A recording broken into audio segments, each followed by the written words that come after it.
आज हम लोग एक टॉपिक आपके साथ डिस्कस करेंगे। वो एग्ज़ाम में बोर्ड सीबीएसई बोर्ड एग्ज़ाम्स के आपको काफ़ी ज़्यादा आता है सोशल के पेपर में, जो आपके chapter second nationalism in India से आपका है। ठीक है, उस टॉपिक का आपका जो पहला क्वेश्चन आपका है वो आपका है कि discuss the impact of first world war on the Indian economy. सबसे पहला स्टैंजा ही आपका जो टॉपिक स्टार्ट होता है द फर्स्ट वर्ल्ड वॉर, खिलाफत एंड नॉन कॉपरेशन, उसी का ये टॉपिक है जिसका क्वेश्चन मैंने आपको डिस्कस किया कि discuss the impact of first world war on Indian economy, कि फर्स्ट वर्ल्ड वॉर का इंडियन इकोनॉमी पे क्या इम्पैक्ट पड़ा। As you all know that the first world war held between 1914 to 1918। ये जो फर्स्ट वर्ल्ड वॉर था 1914 से 1918 के बीच में आपका हुआ था।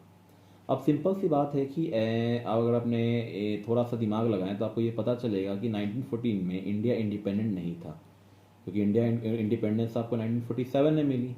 तो 1914 में इंडिया जब इंडिपेंडेंट नहीं था तो ब्रिटेन के अंडर था, तो वार में इंडिया डायरेक्टली तो पार्टिसिपेट कर नहीं सकता था, तो बस उसने ब्रिटेन की आपको मदद की। लेकिन क्या हुआ कि जब वार होता है तो उस जगह का, उस रीजन का, उस ग्लोबल वर्ल्ड का पूरा इकोनॉमिक और पॉलिटिकल सिचुएशन आपका चेंज हो जाता है। तो यही यहाँ पर भी यही हुआ आपका। वार के वजह से काफ़ी ज़्यादा डिफेंस एक्सपेंडिचर बढ़ गया, क्योंकि सिंपल सा बात है कि जब वार होगा, क्योंकि आपको पता है कि इसको मॉडर्न इंडस्ट्रियल वार भी कहते हैं फर्स्ट वर्ल्ड वार को, क्योंकि इसमें बॉम्ब्स का, एयरक्राफ्ट का, टैंक्स का यूज हुआ था। तो वार की वजह से डिफेंस एक्सपेंडिचर आपका क्या हो गया, बढ़ गया।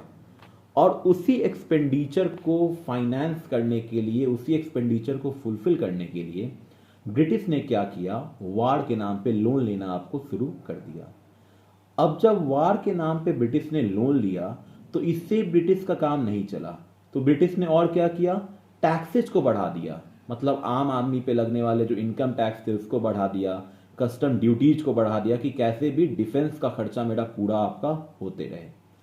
आगे कहता है कि जब वार आपका हो रहा था तब, क्योंकि मेजोरिटी पोर्शन जो आपका था वो वार के एक्सपेंडिचर में जा रहा था, तो 1913 से लेके 1918 तक जितने भी एसेंशियल कमोडिटीज थे, जो आम ज़रूरतों की चीज़ें थीं, उनके दाम को दुगना कर दिया गया, प्राइसेस डबल हो गई, जिससे लोगों को एक्सट्रीम इकोनॉमिक हार्डशिप, मतलब काफ़ी भयानक आर्थिक तंगी आपको झेलना पड़ा आपका।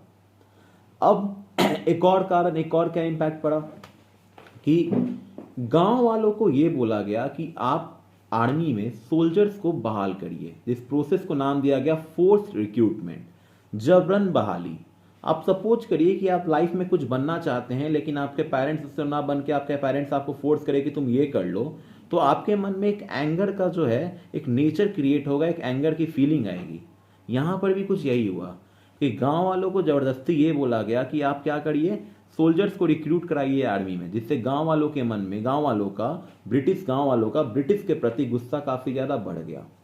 अब बात यहां पे नहीं खत्म हुई, बात आगे क्या है कि 1918 से 1919 और 1920 से 1921 इंडिया के मेजोरिटी पार्ट्स में क्रॉप फेल हो गए, फसल बर्बाद हो गया। अब जब फसल बर्बाद होगा तो फूड का शॉर्टेज आएगा, तो जब फसल बर्बाद हुआ तो फूड का शॉर्टेज आ गया, फूड क्राइसिस आ गया एक तरीके का कह सकते हैं। और यहां पर एक और प्रॉब्लम हुआ कि इन्फ्लुएंजा नाम का epidemic. First of all I want to clear the difference between epidemic and pandemic. Epidemic जो होता है वो बेसिकली 2 या 3 देशों में फैलता है, और पैंडेमिक जो होता है वो जो ग्लोबल लेवल में कम से कम 100 नेशन, 50 नेशन ऐसे फैल जाता है। तो बेसिकली इन्फ्लुएंजा जो था वो एपिडेमिक था, और जो कोविड हमने पास किया अभी वो आपका पैंडेमिक था, क्योंकि कोविड ग्लोबल लेवल पे था, मोर देन 2 नेशंस में आपका फैला हुआ था, 2-3 नेशन से ज्यादा में था, 100 नेशन से ऊपर में था कोविड। तो इन्फ्लुएंजा नाम का एपिडेमिक आपका पूरे देश में फैल गया, जिससे काफी ज्यादा लोगों की मौतें आपको हुई। और जब 1921 का सेंसस का रिपोर्ट आया, सेंसस आपको पता है ना कि official counting of people conducted by the government, जब लोगों को काउंट किया जाता है कि देश में कितने लोग हैं आपके, उनको हम लोग सेंसस कहते हैं उस प्रोसेस को।